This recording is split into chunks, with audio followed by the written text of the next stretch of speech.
What is going on, guys? So welcome to another build vlog. Today's going to be interesting. We've got quite a few things we need to get on with, and yes, I look ridiculous, but it's so wet outside. Getting from the boat to the van was an absolute nightmare, and me and B are absolutely soaked, so we're just waiting to dry off and then we're going to get started. Also, we brought this little bad boy with us today. This guy is one of my favourite ornaments. Hangs up, you can hang a little coat on that hook or something, and he just looks so cool. Can't wait to put him in the van.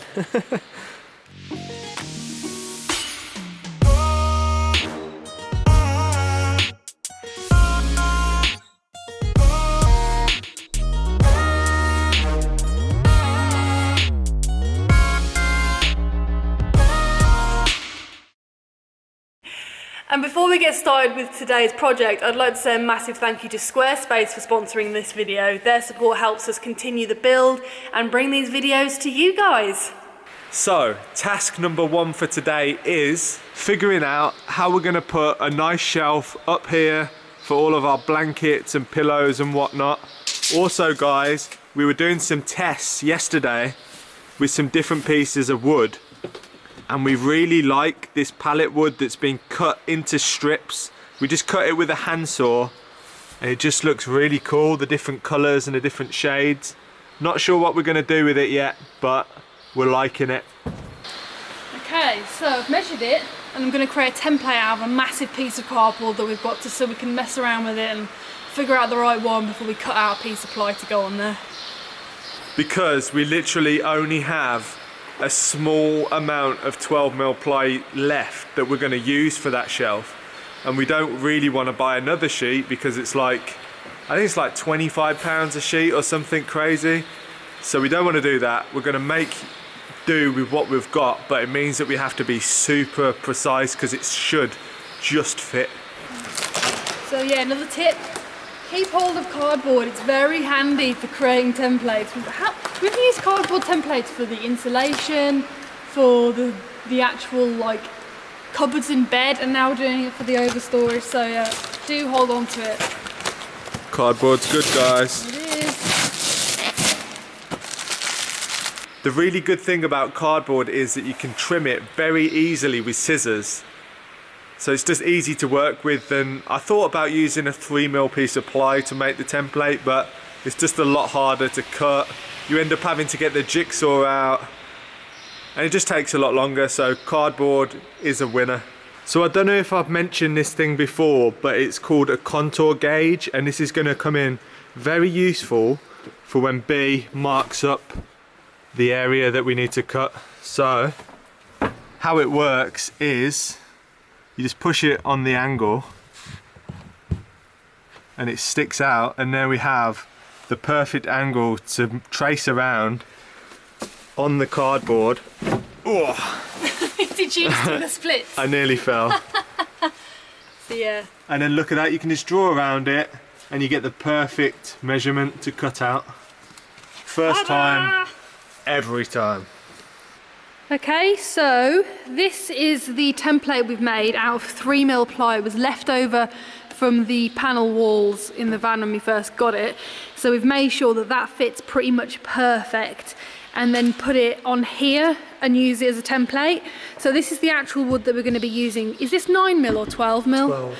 So it's 12mm ply. Should be sturdy enough to hold, like it's not going to hold anything heavy, it's just going to be blankets, pillows, all of that things. stuff, so it doesn't need to be super strong plywood, but 12mm is pretty strong. As you can see, we've traced around where it goes, and now we're going to cut it.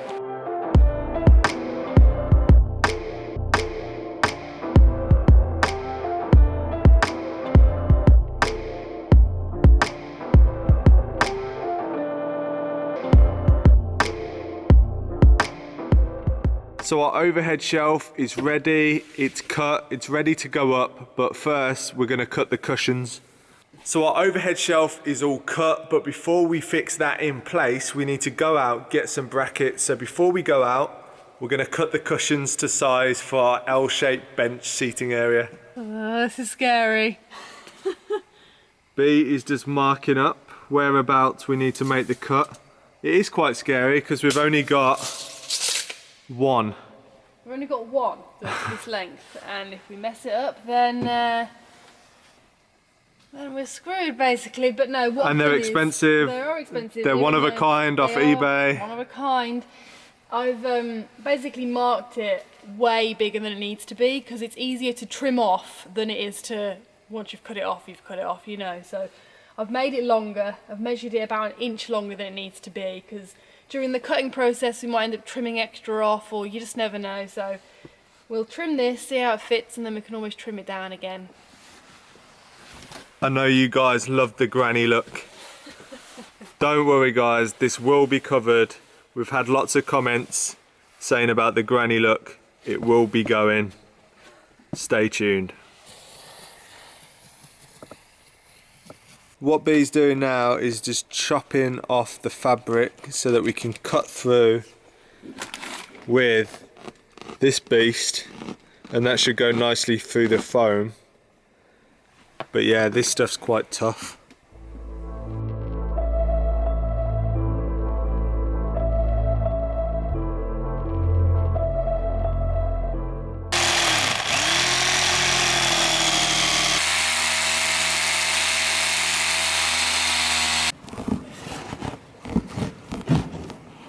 We decided to go old school and use an actual bread knife. Seems a lot easier.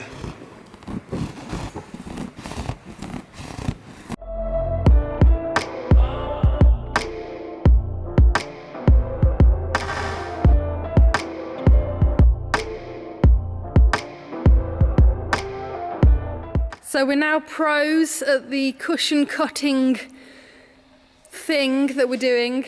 The other one fits very nicely. This one, so just to be a bit more in depth for you guys, we're going to draw another line and then we slice it with the Stanley knife, and then this traditional bread knife, super perfect, just and there we go, all done. Go on then, show us how it does. Oh, it's as if it was cut to size. Check it out. How real does that look? Now we just got to do the back pieces and the corner pieces. I love the corner pieces. Yeah, show them. Sit in the corner and just show them the corner pieces. They're amazing. So the corner pieces don't need trimming, but the two that jut off the corner will need trimming. So let's have a look at this. They look pretty bulky, but they make the corner super comfy, seriously. So make sure they're the right way up, bae. I think that's upside down. Yeah, there we go. So much beige going on right now. This is a beige van. Oh, look at that. Comfy corner, hey!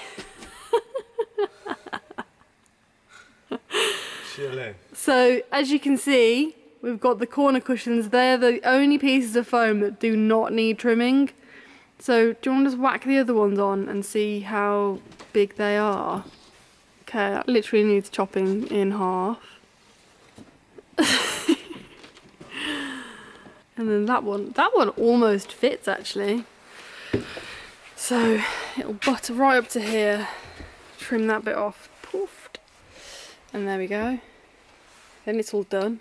So the next stage to secure this shelf that we've made is to put the brackets in.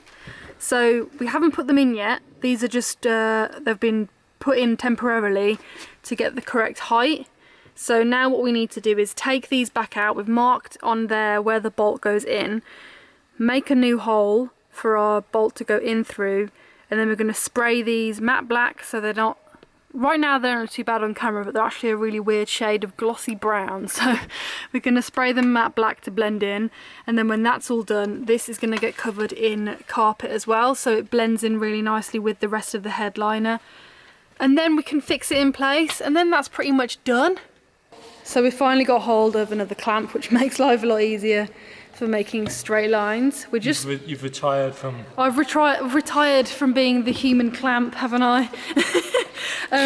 So this is a really good tool for creating a nice straight line. This is the shelf. We've just taken it out of the van to trim off the edge of it before we make the holes for the brackets to go in, and then we can carpet it. So off you go, Theo, get cutting.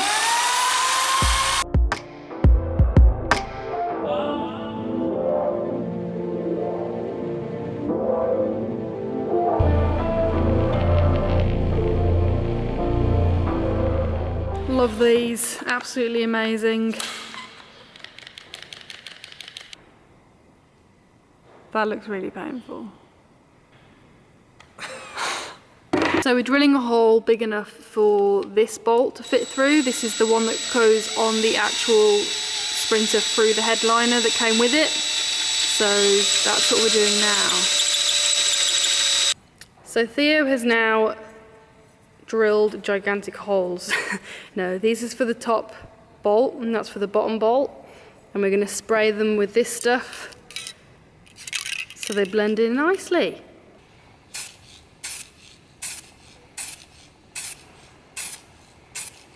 So the moment has come, we are about to carpet the headliner shelf. So this is what we're using. It's Trim Fix adhesive, really good stuff. This sticks so strongly and so quickly to the wood and the carpet, it's just brilliant. So this is the stuff that we're going to be using. It's 4-way stretch carpet and it's really good stuff, and we've gone for a more silver colour so that we can match the headliner. Should work out really well. Also, we have pre-drilled the holes for the bolts to go through from the metal plate into this, which should be really, really secure. Couldn't really film the process of carpeting the first bit too well because we both needed both hands on deck.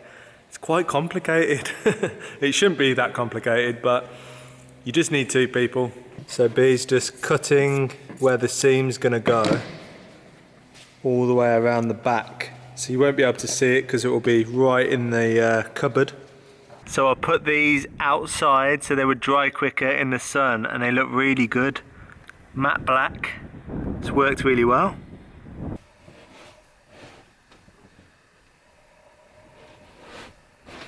I accidentally ordered that colour carpet for it, but it actually blends much better than the carpet I was going to use.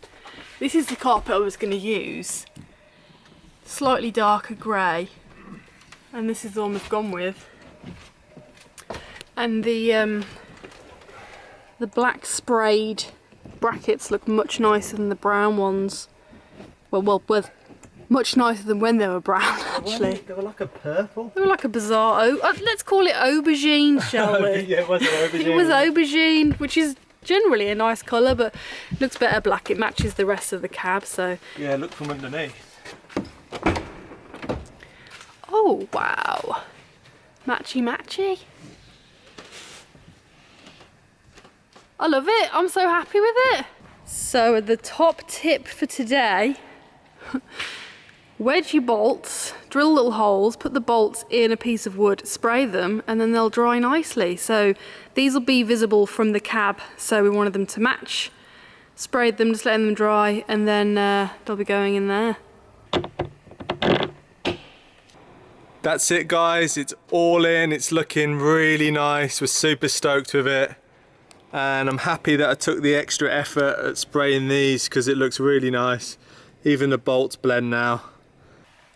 Oh, I am just in love with this comfy chair. The cushion's absolutely perfect. The shelf, I'm so happy with how it turned out. Big massive thank you to Van Crushers. Their Instagram were the ones that showed us how to make the shelf. Without that, we were scratching our heads thinking, how on earth do we support the shelf in the headliner without going through the headliner? So that's such a good tip. Thank you very much, guys. We really, really, really appreciate that post that you put on Instagram. It was amazing. And also a big massive shout out to Squarespace for sponsoring today's video. We have our website with them. We get a lot of people asking us how we built our website, who our website is with, and I do send them messages and let them know who it's with. But in case you don't know, our website's with Squarespace. It's so easy to build a really beautiful website on their platform, and if you use the code IndieProjects, so just go on squarespace.com/IndieProjects, you can get 10% off your first purchase and build yourself a stunning website just like ours. So thank you for watching the video. Reading your comments is so lovely. We're getting so many lovely comments on every single build video, and it's really nice to know that you guys are enjoying what we're doing. We're enjoying it as well. It's been a massive learning process, but we just can't wait for it to be done now. So thanks for watching today's instalment, and we'll see you on the next one. Head over to theindyprojects.com/shop and check out our new merchandise. Join us on Patreon for exclusive content, and don't forget to subscribe and hit that notification button so you never miss a video. Thanks for watching, and we'll see you on the next video.